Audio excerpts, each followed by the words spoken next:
भक्तों, अनिष्ट ग्रहों से प्रभाव से बचने के लिए क्या क्या प्रयास किए जाएं, इसके पूर्व एक भक्त का प्रश्न आया है जो मेट्रोपोलियम शहर में रहता है और उसका कहना है कि गुरुजी, आप जन्म पत्र की बात करते हैं, एक ही स्थान पर एक ही समय में दो व्यक्ति भिन्न भिन्न प्रकृति में क्यों जन्म लेते हैं?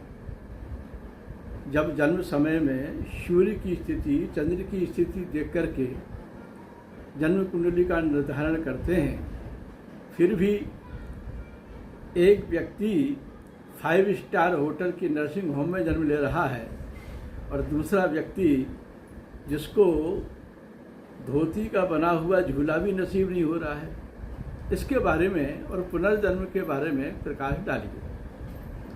तो ऐसा है, व्यक्ति का जो पुनर्जन्म है, वराह मिहिर ने अच्छी तरह से समझाया है कि व्यक्ति का जो पुनर्जन्म है उसके अपने कर्मों के फलस्वरूप होता है। व्यक्ति के जो कर्म हैं, प्रारब्ध कर्म है, क्रियामाण कर्म है, संचित कर्म है, जब ये शेष रह जाते हैं तो उनको भोगने के लिए व्यक्ति पुनर्जन्म लेता है और पुनर्जन्म लेकर के वो अपने कर्मों को भोगता है। तो ये तो ही पुनर्जन्म की बात।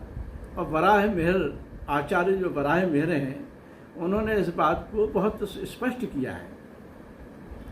अब बात ये आती है कि एक ही स्थान पर एक ही समय में, तो भाई कर्मों का फल है, जिसने जैसे कर्म किए हैं वो अपने संस्कार के अनुरूप उस घर में जन्म लेगा जिस प्रकार की उसके कर्म हैं।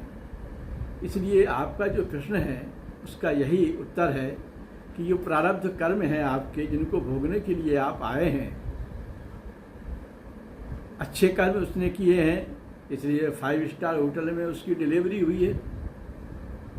उसके निकृष्ट टाइप के कर्म हैं, इसलिए उसके गरीब परिवार में उसका जन्म हुआ है। यह उसका मुख्य कारण है।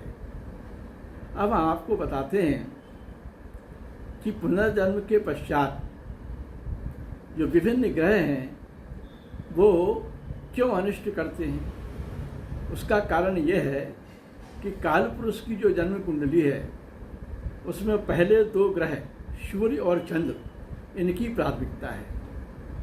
उदयकालीन जो स्थिति होती है सूर्य की जिस राशि में, उसको हम लग्न